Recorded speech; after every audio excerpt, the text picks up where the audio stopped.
Yes, people, and welcome back to another video on the Bridge YouTube channel where we bring you all things Chelsea. In today's video, we're going to be discussing 5 things that we have learned from the Chelsea versus Wrexham pre-season tour game today. The game ended 5-0 to Chelsea Football Club. Let's get into it. The first thing that we have learned is that Nicholas Jackson is shining. I thought Nicholas Jackson had a really good game today. Yes, again, it's against Wrexham, but I feel like we really got to see a breadth of his talent. Very good interchange of play, very good at linking up play, likes to come in deep and then pass it off to the wing back or the winger on the side, knows when to make the right pass, as we saw with the Maatsen assist, where he, just before he could run into traffic between the two defenders, he was able to pass the ball to Maatsen, he was able to slot it home. Obviously, he wasn't able to get a chance that much to shoot the ball, but I felt like, again, this is why, I've always said that we don't need a striker like Vlahovic, where, when he's low on confidence, can he, do this other stuff around, the pitch. And I feel like Nicolas Jackson can do that. Even when he's not scoring, he's affecting the pitch. He's very dangerous. He's trying to get in behind the defense of the opposition team. We saw that. He likes to get in behind. He likes to stay. He doesn't need to stay central. Can come in wide.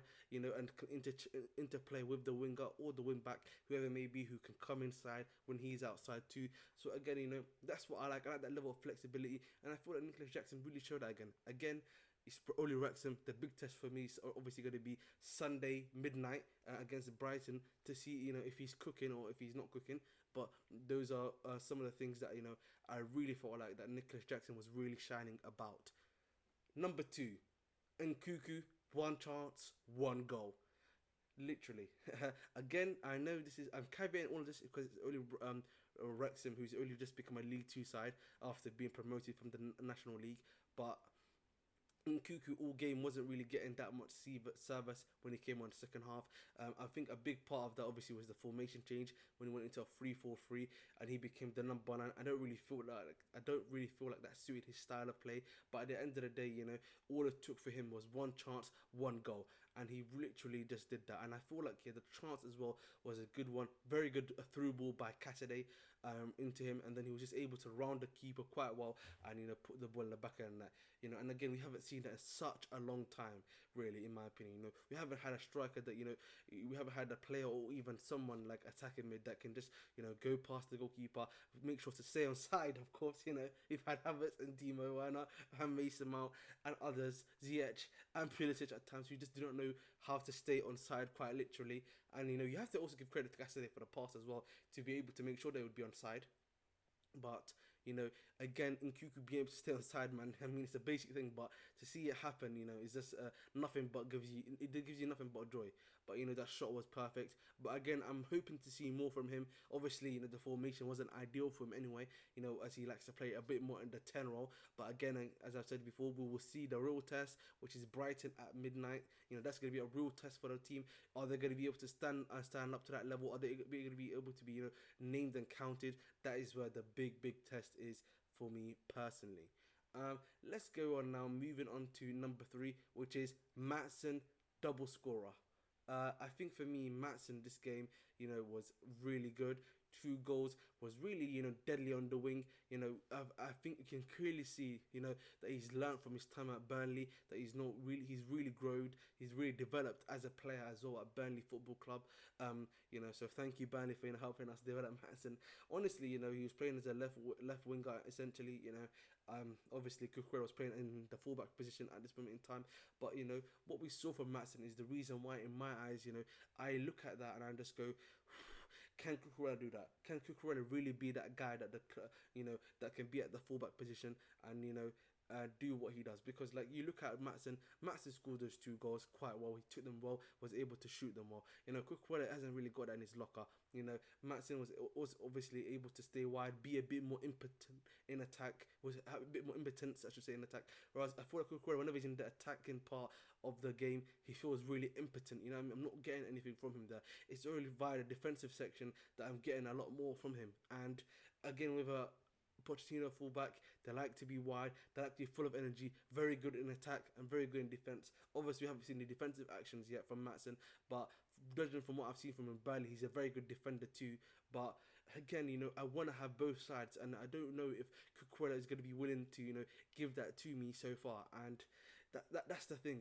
I saw good things from Matson today. I saw great things from Matson. So at the end of the day, I want to first of all commend Matson. Two great goals. I really like the second goal where he, did a give and go with Chukwemeka, who did a nice little layoff for him to shoot just like literally straight out of training ground. But again, I always I've been caveating it five for the last two sections as well. It is only Wrexham League Two side, so we need to obviously take this with a grain of salt. But listen, man, Ian Matson, well done to you. You should be very, very proud of yourself, mate. You should be absolutely proud of your performance. Simple as that. Now let's move on to number four, and that is Cassidy and Santos shine. So honestly, I really liked Cassidy Santos.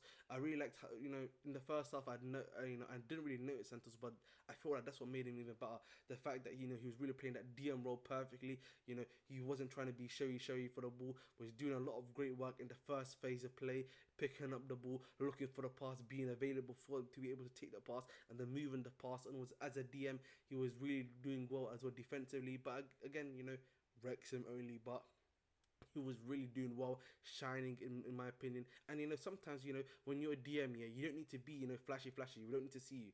And Santos really did a good job at showing that. Cassidy, on the other hand, amazing man.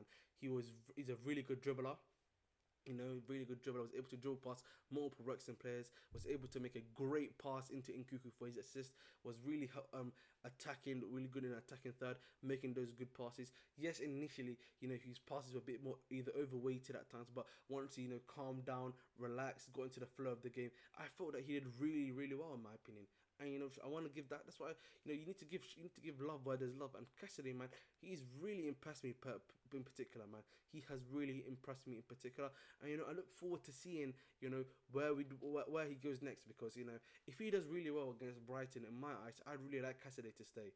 Oh yeah, you heard that here from me. I would really like Cassidy to stay if he does really well against Brighton, and then we see another performance from against Newcastle, which is the game after, because I really like what he's doing. I like his talent, and I would like to keep him at the football club, because I think he could be a very good backup in my eyes. He could be a very good backup in my eyes in particular. The next one, which is our final one, is I'm gonna add two players because I feel like these two players deserve a mention, and that is Angel Gabriel. Angel Gabriel, great performance, and Conor Gallagher shines as well. I can't believe I'm saying Gallagher shines, but listen, man, Conor, man, obviously when he came to the game, he did have that loose pass, that loose touch, obviously. But as the game went on, he really grew into the game. Was really like showing that signs that we had seen from back at Crystal Palace. That long shot goal was a good example. Being a bit more effective in his press, getting the ball back, making those right passes. He was really reminding me of his time at Crystal Palace. So I really want to give a big shout out to Conor Gallagher there. I've got some low stocks now invested in Conor Gallagher. I've got £500 each invested now in Santos and Cassidy, but I've got 1k invested in my boy Angel Gabriel, because that guy, man, was absolutely cooking, man. Honestly, it was when I say cooking, I mean in the sense that I don't mean obviously in the time like hyperbolic wise, but in the sense that he was making the right passes. He looked really good on the wing. He felt like there was a sense of like obviously maturity in his play. Yes, there were times where he felt like he might have been a bit raw, but I sensed a good amount of maturity, good passing, good give and go, great assist to Chilwell as well for his goal, which was the final goal of the game. Again, I really liked, the performance I saw from him. It felt like it was an overall great performance. When you compare it to someone like a Diego Morero, who was another winger that we had on, who, you could tell that Morero was still very raw in his game, still needed time to develop. Whereas I feel like with Angel Gabriel, yes, there were times where you could still see that he still was a bit of a raw talent, but, he looked like his game had somewhat matured. He had some maturity levels to his game, which I really liked and respected out of him. And that really is the top five. But I want to really speak about the formation, because I'm really liking the 4-2-3-1 formation.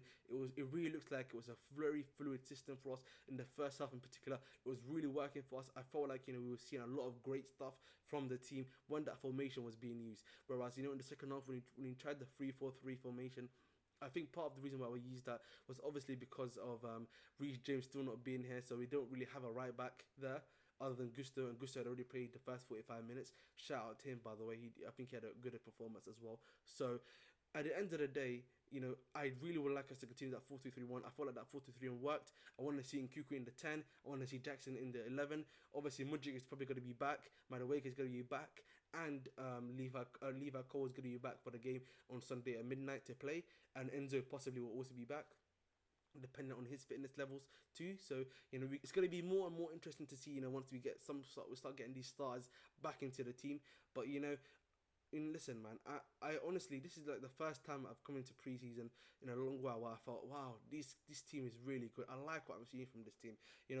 Other old preseasons, particularly last year, you could tell they were still lethargic. We were like surviving against Club America for some reason. We barely beat them, by the way. And this preseason, it felt different. Like, it felt like we got on a good start. It felt like the players were playing very cohesive. I feel like there was tactics there. We were doing really well, and that brings me joy. I'm pretty sure that brings a lot of fan joy. Yes, this is only against Wrexham. I want to see more performances from Brighton. I also want to see these incomers that we need to be bringing in come along as well, because clearly we're in that cohesion. Let's bring in the guys that you also need. And that's again down to the board of directors. Hopefully you guys can get that done and over the line, please. But listen, I'm gonna end this on a happy note. This is a good start. Let's continue to brighten and smash those lot, man. That's not a preseason match, that's a match, bro. Knock these guys out for me, please. And that's the video, guys. Please make sure to like and subscribe. Let's get to 280 subscribers. 280 subscribers. That's the video. Remember to stay blue.